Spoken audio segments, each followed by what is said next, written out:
Assalamualaikum warahmatullahi wabarakatuh. Apa kabar jamaah semua? Sehat?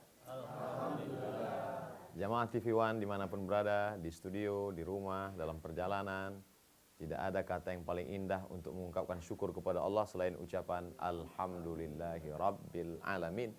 Senantiasa bersalawat kepada Rasulullah SAW. Allahumma salli ala Sayyidina Muhammad wa ala ali Sayyidina Muhammad. Di antara nikmat terbesar Allah untuk kita, di samping Dia kasih kita kesempatan berada di bulan suci Ramadan, dan nikmat yang besar lainnya adalah bisa bersama dengan guru-guru orang-orang soleh. Alhamdulillah hadir bersama kita pada subuh penuh berkah ini adalah guru kita Al-Mukarram Ustaz Ade dan Ustaz Ucu. Alhamdulillah. Ustaz Ucu sehat? Alhamdulillah.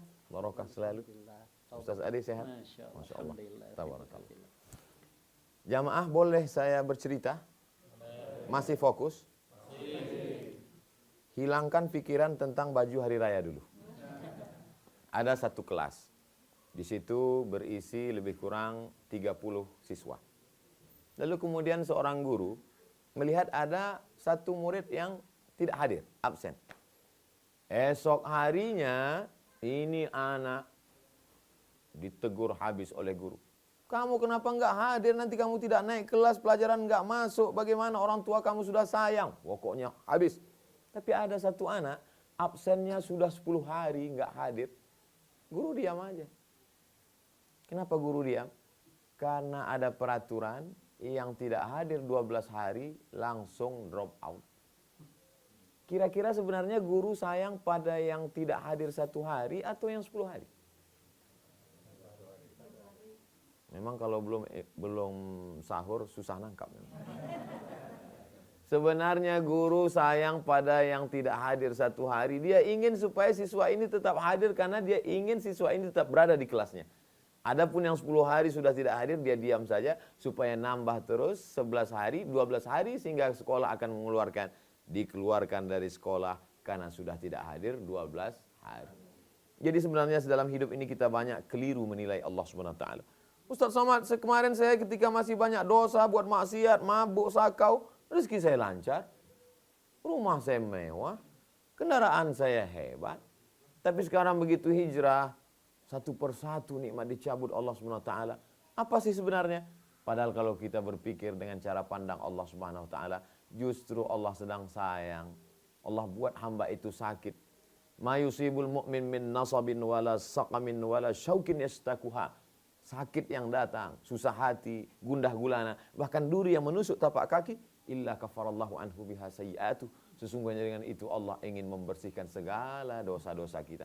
Maka tidak ada cara lain selain husnuzan kepada Allah. Apa kata Allah dalam hadis qudsi? Ana inda husni zanni 'abdi bi. Aku menurut prasangka hambaku kepada aku. Ada orang-orang yang diulur Allah rezeki. Umli lahum, kata Allah SWT. Aku ulur untuk mereka. Umurnya aku buat panjang. Rezeki aku buat melimpah ruah. Anaknya dibuat sehat. Keluarganya dibuat lengkap. Jabatannya dibuat tinggi. Padahal sebenarnya apa kata Allah SWT? Inna kaidi matin. Tipu dayaku amat sangat kuat. Mereka menyangka sedang menipu Allah. Lihatlah. Aku tidak pernah sholat, tidak pernah puasa, tidak pernah berhaji padahal harta banyak, tidak pernah menyambung silaturahim, tidak pernah ke masjid. Tapi rumah besar, mobil mahal, aku sedang menipu Allah. Padahal sebenarnya, yukhadi'un Allah. Mereka menyangka sedang menipu Allah. Wa huwa khadi'uhum. Allah lah yang sedang memainkan mereka dalam tipu daya. Tipu daya ini disebut dengan istidraj. Diambil dari kata dal, ra, jim, azab yang tertunda. Ada orang-orang yang dibuat Allah Subhanahu wa taala diuji, ahasiban nasu ayyutraku ayyaqulu amanna. Apakah manusia itu dibiarkan begitu saja berkata amanna, kami beriman, kami mukmin, hanifan musliman, wa ma ana minal musyrikin. Saat itu dia berkata asyhadu an la ilaha illallah wa asyhadu anna muhammadar rasulullah. Tiada Tuhan selain Allah, Muhammad adalah Rasulullah. Saat kita berani berkata aku beriman, pada saat itu kita sedang berkata ujilah aku ya Allah. Maka tidak ada yang dapat kita ungkapkan selain berikan aku kekuatan. Hasbunallah wa ni'mal wakil, ni'mal maula wa ni'man nasir, wala haula wala quwata illa billah. Ketika kita mengaku bahwa kita tidak punya kuasa, tidak punya daya upaya, saat itulah Allah akan menurunkan pertolongan kepada kita. Mudah-mudahan kita selalu ditolong Allah Subhanahu wa taala. Innallaha la yumli lizalim. Allah sengaja mengulur kepada orang-orang yang zalim itu, diulur umur panjang, diulur rezeki melimpah ruah, diulur dunia dengan kehebatannya. Lalu kemudian manusia yang tidak beriman cemburu kepada dia. Apa kata orang melihat harta yang dimiliki Qarun? Ya laita lana mithla ma utiya Qarun. Andai kami punya harta seperti harta Qarun. Lalu Qarun dengan bangganya berkata, innama utituhu ala ilmin indi. Istana yang megah ini adalah karena etos kerjaku. Hartaku yang banyak inilah karena kehebatan manajemen ekonomiku. Tapi berakhir dengan sampai hari ini belum pernah ada orang yang memperkenalkan diri kepada saya. Assalamualaikum Ustaz Somad, perkenalkan nama saya Qarun. Semuanya orang takut dan malu. Walaupun harta ditenggelamkan. Ada suatu tempat di Mesir namanya Provinsi Fayyum. Di situ ada sebuah danau. Disitulah tenggelamnya istana Qarun. Lengkap dengan kunci-kuncinya yang tidak bisa dipikul oleh lelaki-lelaki perkasa pada zaman itu. Hancur, hilang semuanya. Sampai-sampai begitu ada orang di Nusantara, di Indonesia, di Jakarta, di Bandung, di Surabaya, di Medan. Ketika mereka menggali tanah, tiba-tiba cangkol mereka berbunyi. Pup. Begitu digali ternyata ada periuk emas. Dan mereka berkata, ini adalah harta Qarun. Gimana mungkin Qarun di Mesir rice cookernya sampai ke tempat kita? Saking kan banyak hartanya. Tapi rupanya itu semua hanyalah azab yang tertunda untuk dia. Begitu juga dengan Fir'aun yang gagah perkasa. Ada seorang laki-laki. Dia berkuasa di atas muka bumi ini arba'ami'ati sana. Arba'ampat ratus sana tahun. Arba'ami'ati sana 400 tahun. Bukan 1, 2, 5 periode, 400 tahun. Bayangkan itu SPPD-nya berapa. Lalu kemudian sampai masanya datanglah seorang nabi yang diutus Allah Subhanahu wa taala kepada dia, sembahlah Allah. Lalu dengan senyum dia berkata, apa katanya? Arabbun ghairi? Apakah? Rabbun, Rabb, Tuhan, Allah. Ghairi, selain aku. Arabbun ghairi, adakah Tuhan selain aku? Ternyata orang kalau lama dipuja-puji, diagungkan, dimuliakan, disanjung-sanjung, akhirnya dia merasa dirinya Tuhan. Padahal dia hantu. Rabbun ghairi, adakah Tuhan selain aku? Muncul angkuhnya, muncul egonya. Laki-laki itu yang angkuh, gagah, perkasa dengan sombongnya berkata, apa ada Tuhan selain aku? Rasul utusan Allah itu pergi karena sudah menyampaikan risalah pesan Allah yang dibawa oleh malaikat. Bagaimana cara Allah menghukum dia? Seekor nyamuk datang masuk ke dalam lubang hidungnya. Masuk ke rongga, menggigit otaknya. Lalu kemudian dia mulai memukul-mukul kepalanya. Namun nyamuk itu tidak hilang, malah nyamuk itu menggigit otaknya di dalam. Akhirnya dia menghantukkan kepalanya ke dinding. Dia ambil martil besar, dia pukul, mati. Allah Ta'ala ingin menunjukkan sehebat apapun kuasamu, hai orang yang sombong. Ketika aku tidak menghendakimu, begitu mudahnya aku mematikanmu. Mati hanya karena seekor nyamuk. Si fulan mati disambar petir. Gagah. Hebat kan? Mau mati disambar petir? Nauzubillah, nauzubillah. Tapi kalau matinya, karena itu yang gagah perkasa, yang hebat, yang berkuasa 400 tahun, itu matinya kenapa? Digigit nyamuk. Nauzubillah, tsumma nauzubillah. Begitulah kalau Allah sudah tidak menghendaki. Kita berharap jangan sampai kita termasuk orang yang tidak dikehendaki Allah Subhanahu wa taala. Kita berharap kehendak Allah dengan kehendak kita sama. Kehendak kita maunya tidur lelap, tapi Allah ingin berkata bangunlah, dan kita bangun untuk bersahur. Maka kita satukan kehendak kita dengan kehendak Allah supaya kita termasuk orang yang dikehendaki Allah. Jangan kemana-mana, kita akan lanjutkan setelah yang satu ini.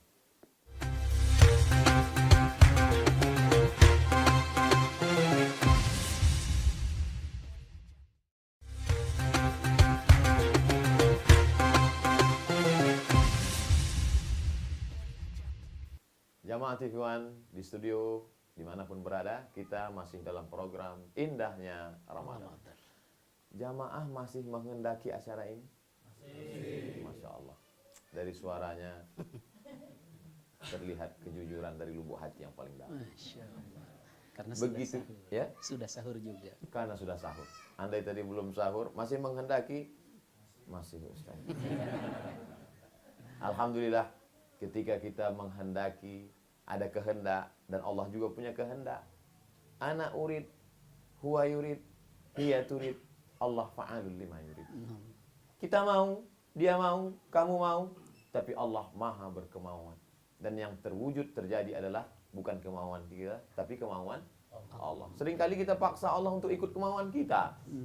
Allah kita paksa untuk ikut kemauan kita, ketika Allah tidak mewujudkan, lalu kita katakan, apa nih Allah? Na'udzubillah. Makanya seringkali selesai sholat kita katakan, La ilaha illallah, wahdahu la syarikalah, lahul mulku, wahul hamdu, yuhyi wa yumit, wa huwa ala kulli syai'in qadir. Sekali kita katakan, satu garis. Belum jelas. Dua kali kita katakan, dua garis. Mulai jelas. Tiga kali kita katakan, terhunjam dalam hati. Makanya itu bukan sekedar mantra. Itu adalah doa, itu ucapan. Kuat-kuat dikatakan. La ilaha illallah syarikalah, lahul mulku, lahul hamdu, yuhyi wa yumiit, wa huwa ala kulli syai'in qadir. Ini kadang orang selesai sholat, qadir. Alhamdulillah, Ustadz Adi bersama kita. Mudah-mudahan Ustadz Adi berkenan menjelaskan kepada kita. Mudah-mudahan kita tidak termasuk orang yang tidak dikehendaki Allah Subhanahu wa taala. Silakan Ustadz Adi.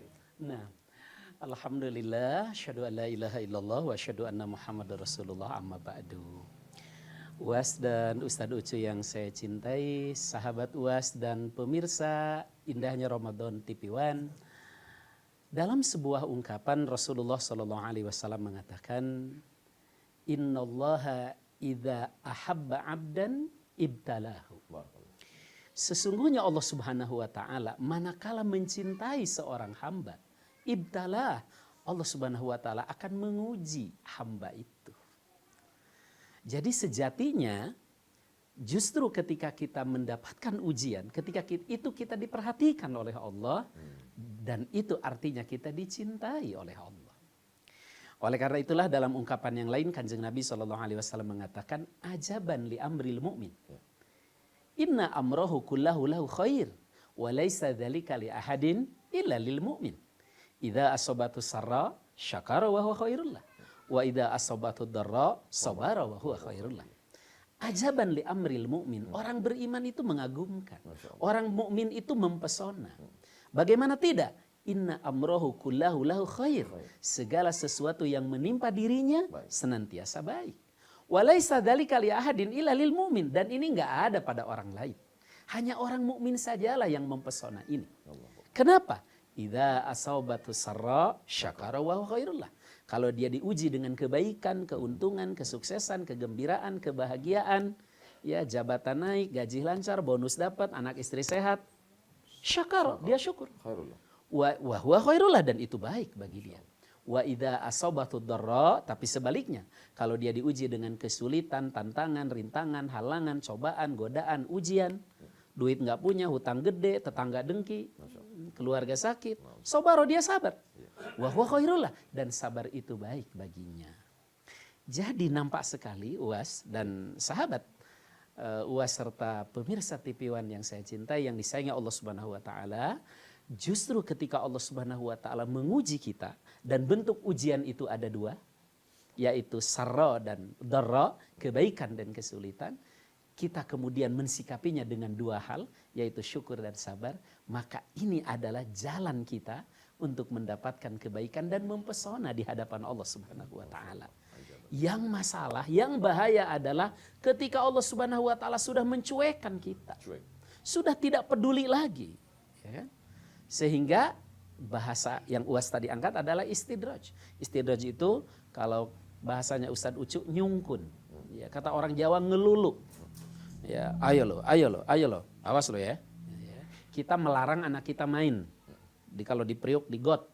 Ya, kita udah larang tapi tetap aja main. Akhirnya kata orang tuanya apa? Main. Nyebur lo ya sekalian.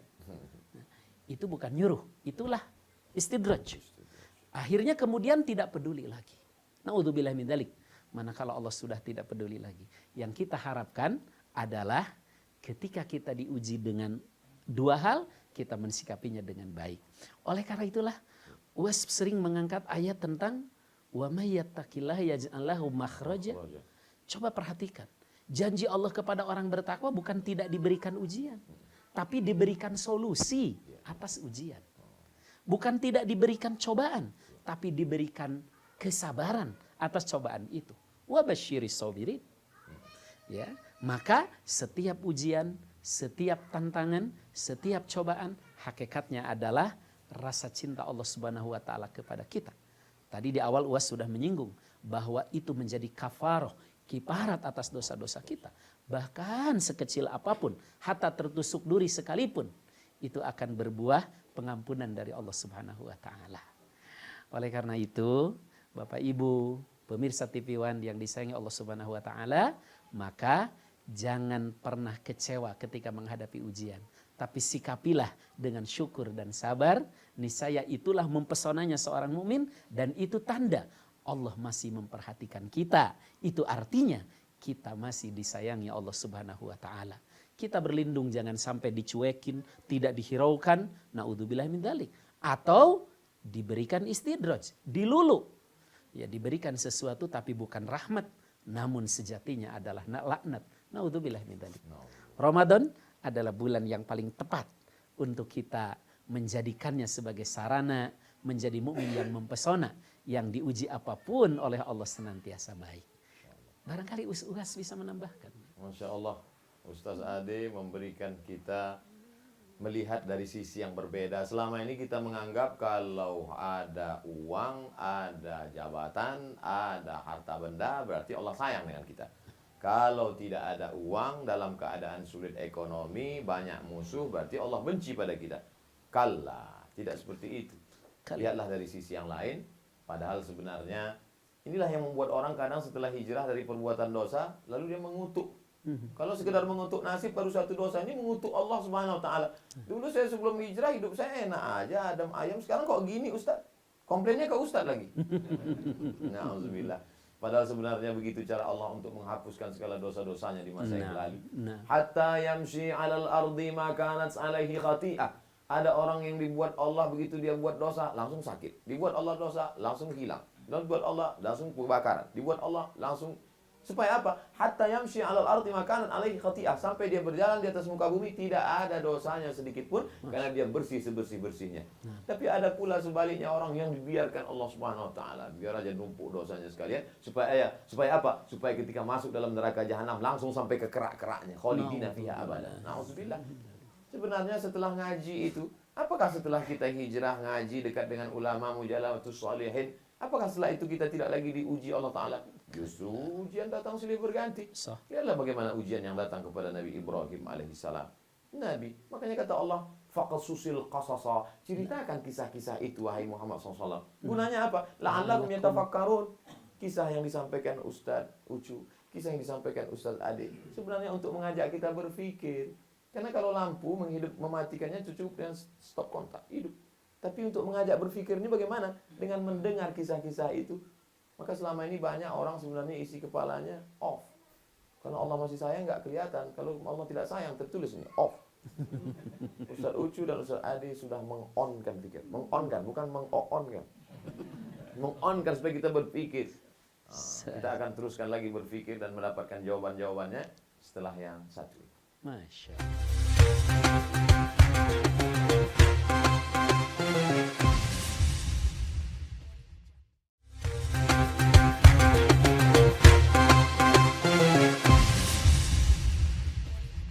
Jamaah TV One dimanapun berada, kita masih dalam program Indahnya Ramadan.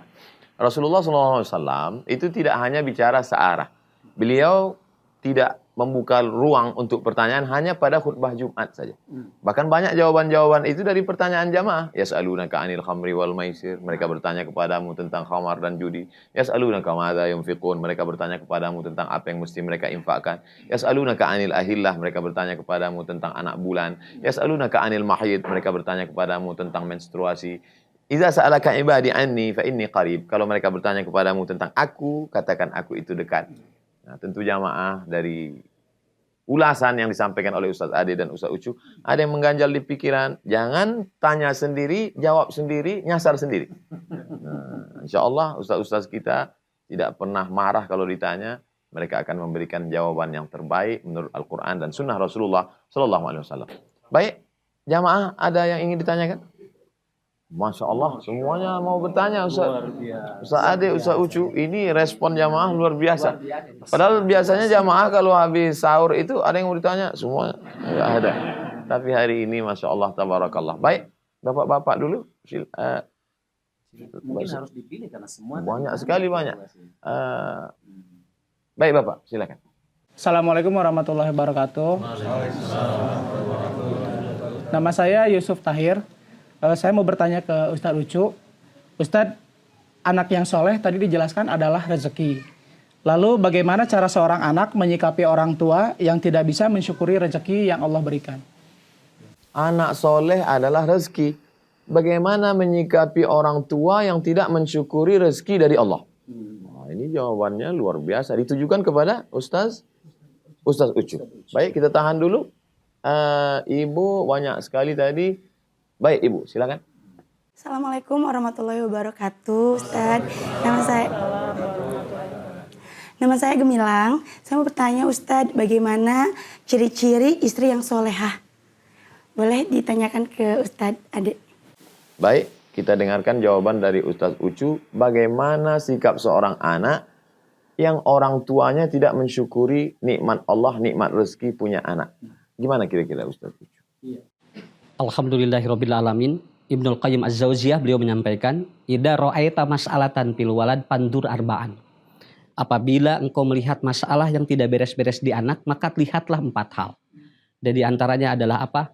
Idza ra'aita pandur abawahu, orang tuanya. Terkadang anaknya soleh, itu orang tuanya itu jadi terus bermasalah itu. Jadi artinya ketika ada proses nanti, ketika orang tua tidak mensyukuri kenikmatan yang ini anak lama-lama juga akan ada perubahan sikap. Makanya ketika kita berbicara tentang anak itu berbicara dengan konsep orang tua. Makanya dalam keterangan tadi, pandur arba'an, lihat 4 hal. Dan diantaranya adalah apa? Posisi orang tua ketika tidak mensyukuri nikmat yang diberikan oleh Allah dari anak yang soleh ini. Ini salah satu diantara pabi'ayi ala irobbikum atukadziban. Kenapa? Karena kan untuk menjadikan anak soleh itu kan prosesnya lama.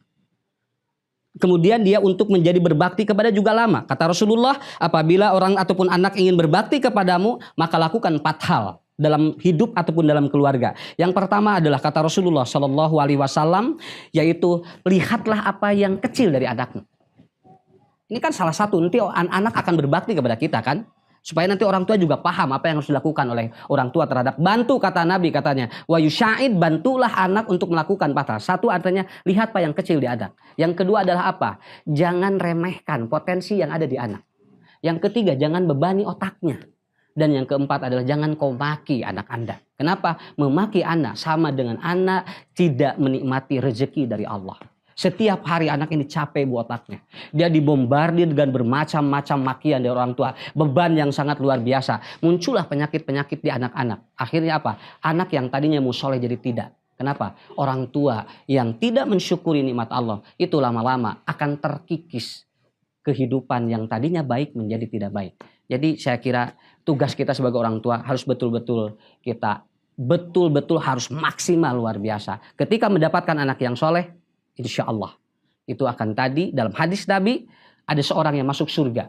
Lalu dia kaget, ya Rasulullah, saya tidak punya amal yang baik, tapi ternyata saya masuk surga. Ada apa katanya ini? Kemudian, Robbi ayu syai'in hada. Fayaqulullahu azza wa jalla li istighfari waladika laka. Tuh anakmu tiap hari berdoa untuk mengampuni dosa-dosamu kepada Allah. Jadi anak yang sukses, orang tua yang sukses bukan yang menjadikan anaknya jadi pejabat, anaknya jadi konglomerat, anaknya dia itu sekolahnya tinggi, tapi yang membuat anaknya berdoa tiap hari. Rabbana gfirli wali walidayya warhamhuma kama rabbayani shaghira. Itu kata Nabi, sukses orang tua itu. Jadi saya kira memiliki anak yang itu aja udah cukup. Masya Allah, tabarakallah jawaban dari Ustaz Ucu. Supaya kita orang tua yang selama ini ada ungkapan anak durhaka, ternyata kenakalan orang tua juga luar biasa. Jawaban Ustaz Ucu mengingatkan kita lagi bahwa ada hal kecil terkecil kita sepelekan remeh-temeh, tapi sebenarnya itu besar di hadapan Allah. Bagaimana mensyukuri nikmat anak, berapa banyak orang yang begitu susah perlu dapat anak ini, perlu bayi tabung sampai ratusan juta. Ditanya, saya Ustaz Ucu berapa kali jamaah nanya, Ustaz apa hukum bayi tabung? Saya belum punya anak, begitu sulitnya. Tapi begitu Bapak sudah punya anak, mengapa disia-siakan? Padahal ini rezeki yang luar biasa. Mudah-mudahan kita termasuk orang yang nanti mendapatkan istighfar ampunan, dapat tetesan rahmat akibat buah dari amal soleh anak-anak kita insya Allah. Pertanyaan yang kedua tadi, khusus untuk Ustaz Ade, rezeki dalam bentuk istri solihah Apa sifat-sifatnya? Apa karakternya? Bagaimana? Masya Allah. Terima kasih Uwas. Bapak Ibu yang saya hormati, nampaknya jawaban yang terbaik adalah jawaban dari Kanjeng Nabi SAW. Beliau dalam sebuah hadisnya mengatakan, khairun nisa imra'atun, idza nadarta ilaiha sarratka, wa in amarta atau atka, wa in ghibta hafidhat fi malika wa nafsiha. Wanita yang terbaik adalah istri yang kalau dipandang suami menyenangkan. Yang dimaksud dipandang menyenangkan bukan berarti harus selalu dempul melulu. Tapi wajah yang selalu qanaah, selalu sumringah, menerima apa adanya. Tidak ada istilah wajah tanggung bulan dan seterusnya. Ya. Wa in amarta atau atka, jika diperintah mentaati. Seorang istri yang baik tidak melihat jenis perintahnya, tapi lihatlah siapa yang memerintahkannya. Karena kadang-kadang suami itu kalau kata Ustadz Ucu, ogohan. Kolokan kata orang Jakarta. Urusan yang kecil-kecil saja sepatu, pengen istri yang menyediakan. Tapi itulah dinamikanya, disitulah keindahannya. Ya. Dan yang ketiga, wa in ghibta hafidhat fi malika wa nafsiha. Kalau engkau tidak ada, dia menjaga dirinya dan harta suami. Ini dalam hadis yang satu. Dalam riwayat lain beliau mengatakan, idza sholatil mar'atu khamsaha wa shaumat syahroha wa hafidhat farjaha wa ata'at zaujaha qila laha udkhulil jannah min ayyi abwabil jannati syi'ti. Kalau wanita sudah sholat 5 waktu, saum 1 bulan di bulan Ramadan, menutup aurat, menjaga kehormatan dan taat pada suami, nanti akan dikatakan pada hari kiamat, silahkan masuk surga dari pintu mana saja yang engkau mau. Ini dari 2 hadis tentang ciri-ciri wanita salihah. Saya yakin Uwas punya hadis lain yang bisa ditambahkan. Tungkahul mar'atu li arba'. Perempuan dinikahi karena 4. 5 liha karena hartanya. Berapa banyak bapak-bapak ketika kita tanya, kenapa bapak milih ini? Sebenarnya dulu banyak yang mau Pak Ustadz, tapi ini cincin emasnya yang paling banyak. Yang kedua, wali hasabiha, karena keturunan darah biru. Masya Allah, tabarakallah. Ini keturunan bangsawan Pak Ustadz. Apa itu? Bangsa yang hidup di awan. Lalu kemudian wali jamaliha. Jamal dengan alif artinya karena cantiknya. Tapi kalau tidak dengan alif, wali jamaliha karena ontanya. Wali jamaliha karena cantiknya, Masya Allah, tabarakallah. Kalau puji-pujian orang di Sumatera, rambutnya bak mayang terurai, bibirnya bak delima merekah, alisnya bak semut beriring. Tapi rupanya ibarat bunga, dia akan menjadi kuntum, mekar, cantik, harum semerbak, kemudian layu. Yang dulu seperti mayang terurai, sekarang sudah seperti sumbu kompor yang tidak. Yang sebelumnya seperti semut beriring, sekarang sudah seperti PNS bubar barisan. Oleh sebab itu yang kekal abadi, kata Nabi, pandanglah yang keempat. Kalau kau nikahi dia karena hartanya, harta akan binasa. Kalau karena sukunya, karena mungkin hari ini dia bangsawan, dihormati, besok semua gelar-gelar itu akan dicopot karena dia sudah melanggar pantangan. Kalau kau nikahi karena rupa, bentuk rupa akan berubah. Seiring zaman dia akan berganti. Maka ada sesuatu yang kekal abadi, walidiniha, karena agamanya, fazfar bidzatid din, pandanglah karena agamanya, taribat yadaka, maka insya Allah engkau akan selamat. Tapi orang memahami rezeki itu kembali lagi karena harta. Dia dinikahi karena hartanya, laki-laki juga diterima.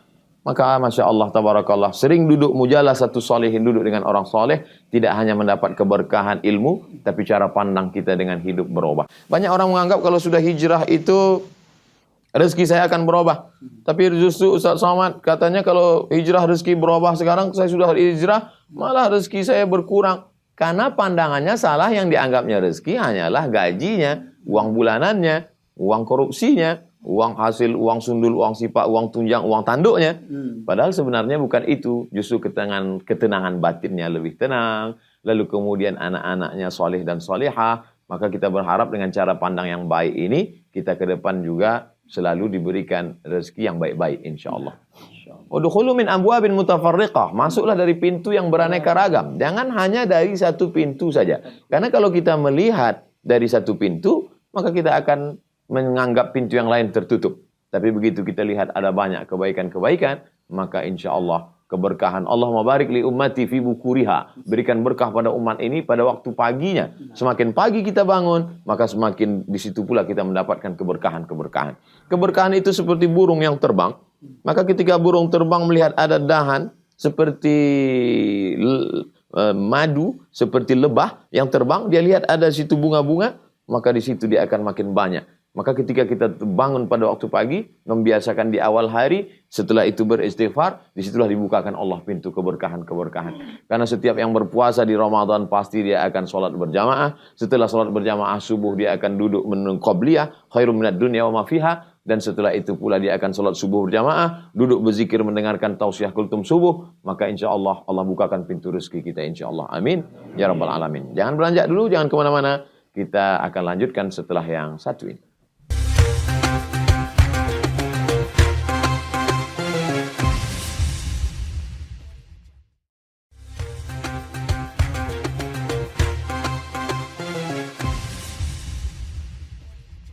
Jemaah TV One dimanapun berada, di studio kita masih bersama indahnya Ramadan.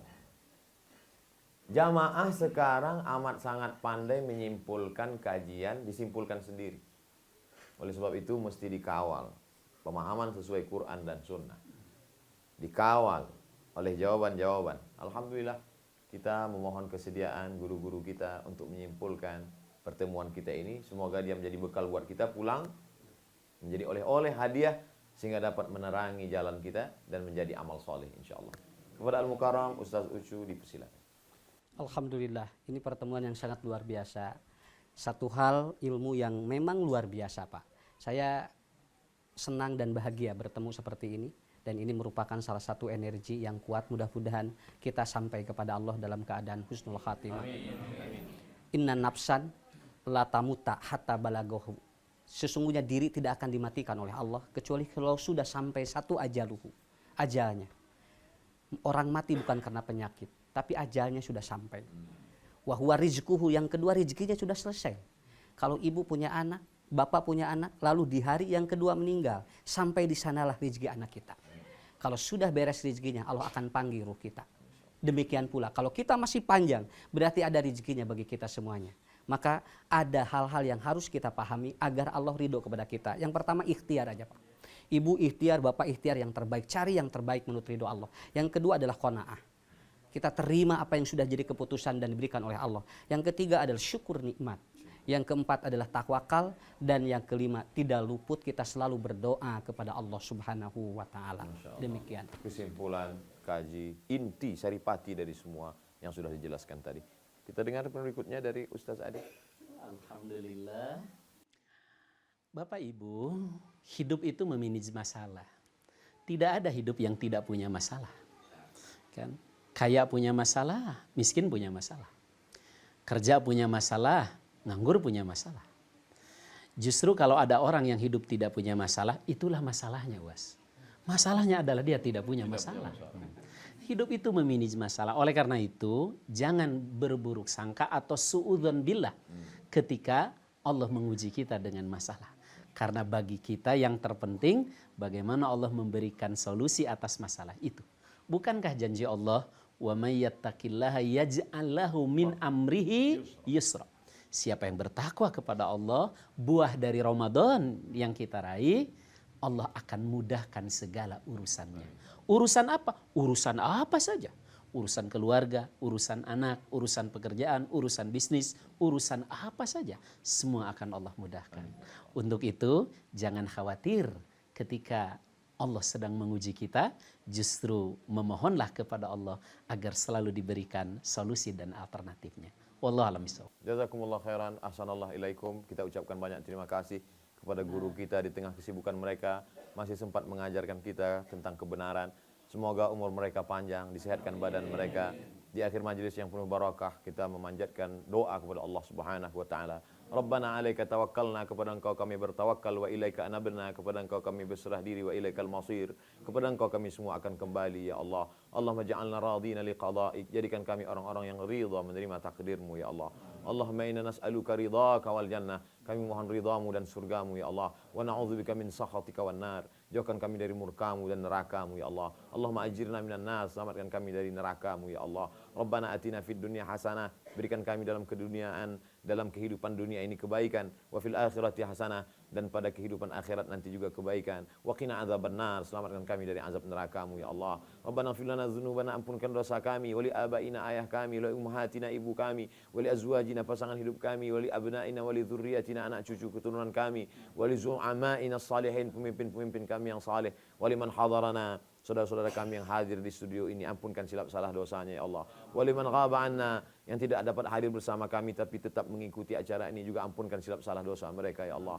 Wa adkhilnal jannata ma'al abrar, masukkan kami dalam surgamu bersama orang-orang yang kau pilih menjadi hamba terbaikmu ya Allah. Allahumma jama'na ma'al habibil mustafa fi jannatikal ula, masukkan kamu dalam surga jannatul firdaus bersama Nabi Muhammad sallallahu alaihi wasallam. Allahumma khtim lana bi husnil khatimah wa la takhtim alaina bi su'il khatimah. Wa sallallahu ala nabiyyina Muhammad wa ala alihi wa sahbihi wasallam, walhamdulillahi rabbil alamin.